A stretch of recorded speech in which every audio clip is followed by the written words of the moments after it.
Bismillahirrahmanirrahim. Qala ma'alif qala sallallahu alaihi wasallam. Dan ada pun as-sabr. As-sabr mana sabar. Maka iaitu ibarat daripada menanggung. Sabar ni makna apa? Tahan. Ya, nak ibadat kena tahan macam-macam ujian. Ya, di tiga bentuk. Mengerjakan taat, sabar mengerjakan taat. Kemudian sabar meninggalkan maksiat, dan sabar yang ketiga sabar indal masaib, ketika diuji dengan ujian, sakit, susah, bala, macam-macam. Maka orang yang sabar bermakna orang termasuk dalam golongan yang dikasihi oleh Allah. Innallaha yuhibbus sabirin. Ya, Ta'ala kasih orang yang bersabar. Maka itulah ibarat daripada menanggung hati. Yang tanggung ni apa? Hati kita tu. Ya, gembira pun apa? Suka hati. Oh, saya suka hati kita gembira betul. Dia tak kata tangan saya gembira betul. Ada yang cakap itu.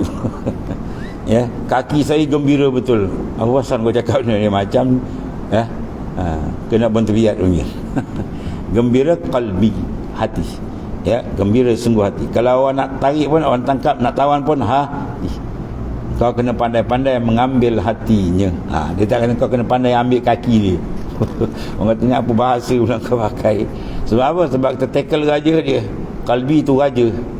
Ya, dia mengurus. Kalau dia kata jalan, kita jalan. Dia kata malas duduk, dia duduk.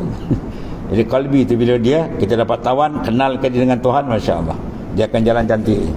Tapi kalau dia tak kenal Tuhan, habis dia langgar. Itu mana kalbi tu benda yang amat penting. Sengaja daripada sifat kalbi apa? Ini dia as-sabr. Sifat kalbi tu. Maka itu ibarat daripada menanggung, tahan. Bila ibadat kan Tuhan uji. Dan orang yang makin nak dekat dengan Tuhan, lagi banyak Tuhan uji. Maka Nabi dini sulba istadda bala. Siapa yang nak mana kuat maka Tuhan kuat uji lagi. Kuat agama ni lagi kuat Tuhan uji atas keadaan ni. Daripada menanggung hati dan segala anggota akan apa? Bala.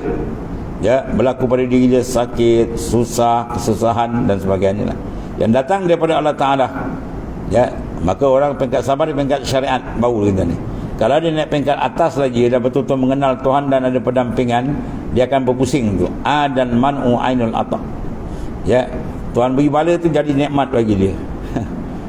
At-talazzus bil balayat tahaqququm bir ridha. Siapa yang boleh berlazat dengan bala ujian, dia mantap dalam makam ridha.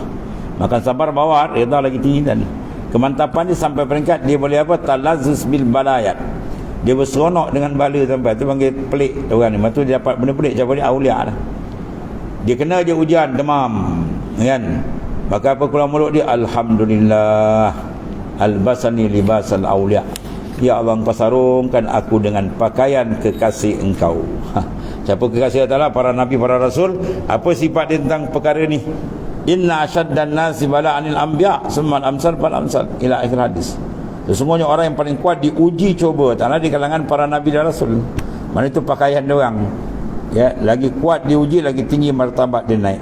Sebab kalau benda yang tak diuji, benda tak ada nilaian. Kan? Batu gravel lagi diuji kan? Ambil batu gravel buat makmal uji. Orang kata kau ni apa hal ni? Jadi kalau kita bawa batu tu ada logam emas, emas benda mahal dalam batu tu ada logam emas. Jadi bawa, dia bakar di tanah ibu semua banyak.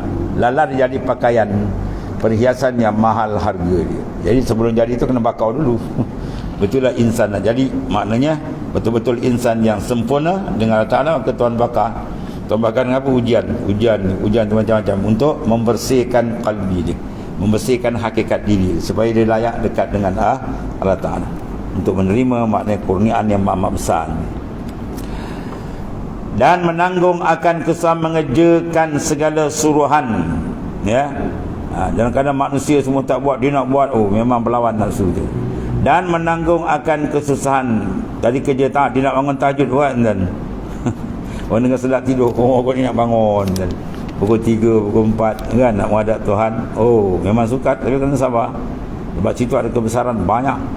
Kalau dia duduk 1/3 akhir, pintu langit dibuka, dia doa semua diangkat. Dan orang yang kekal kiam, insyaAllah dia lepas azab kubur, dan kekal di kiam, dia tak tinggal.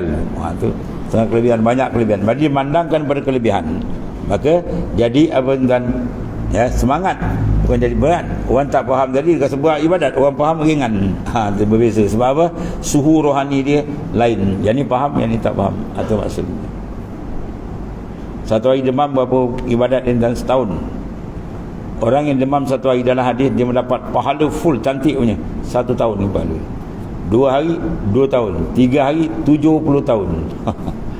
3 hari dia demam tu, dia tahan redha tu pam, 3 hari cukup, 70 tahun ibadat solid. Tuan simpan kat dia. Kita yang buat ni belum tahu lagi dah ni. Kita buat-buat kadang datang riak, ujub, dibakar balik, habis hilang balik. Buat-buat ada sum'ah dan sebagainya, kadang hilang balik. Yang ni tuan bagi yang dah solid tu, yang cantik. Bila dia kena ujian demam je tuan ni. Waktu demam kita nampak benda ni, mana kurniaan besar, itu yang keluar pada mulut orang yang mengenal Tuhan, yang arif, dia panggil alhamdulillah. Dia keluar tuan ni, albasani libasal aulia, pasarungkan aku pakaian kekasih engkau. Tu. Dan menanggung akan dia kesusahan, meninggalkan akan segala ketegahannya Allah Ta'ala. Ni lagi besar ni. Buat taat tidak seberat meninggalkan maksiat. Kalau meninggal maksiat lagi besar tuan ni. Kadang orang banyak boleh buat taat, lepas dia buat taat, lepas tu dia buat maksiat balik. Dia nak tinggalkan maksiat tu payah. Dia boleh berfikir, buat lepas tu kan dia mengumpat pula, pumpak habis. Maknanya nak tinggalkan maksiat tu payah. Sebab apa dia tinggal payah?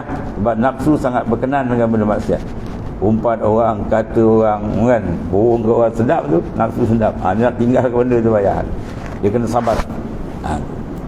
Firman Allah Ta'ala, wasbir ala ma asabak, sabar oleh kamu, mana tahan atas barang yang telah mengenai ia akan dikau dengan sebab mengerja akan barang yang disuruh. Dia Tuhan buat suruh kita bukan buat taat, dia kena ke ujian pula. Dia kena faham tu. Makna orang tu sudah masuk lain pilihan dan menjawabkan barang yang ditegakkan dia. Jadi bila dia buat taat, tiba-tiba ujian sampai susah, sakit, macam-macam tu sebenarnya dia sedang apa? Dalam pandangan kasih sayang Allah Ta'ala. Tuhan angkat martabat dia, Tuhan hapuskan segala dosa dia. Itu kelebihan orang yang sedang diuji, dia sabar. Sebab dia perlu kepada pemahaman yang betul dan penghayatan. Dia faham sampai kena hidupkan benda tu dalam kalbi dia, biar ada kesedaran yang sebenar bahawa dia akan cantik perjalanan hidup dia tadi. Dan lagi firman Allah Ta'ala, fasbir kama sabar ulul azmi minar rusul, maka sabar olehmu seperti barang yang sabar sekalian jaba orang yang mempunyai tetap hati. Dia panggil ulul azm. Dan sabar segala bala tadi yang kesusahan daripada sekalian Rasul. Masya Allah. Mana sabar tu sifat-sifat yang sangat elok. Dan sabda Rasulullah SAW, ma'u'tiya ahadun ata'an khairan wa awsa'a minas sabr. Tidak diberi akan seorang akan pemberian yang terlebih kebajikan dia banyak dan terlebih luas daripada sabar.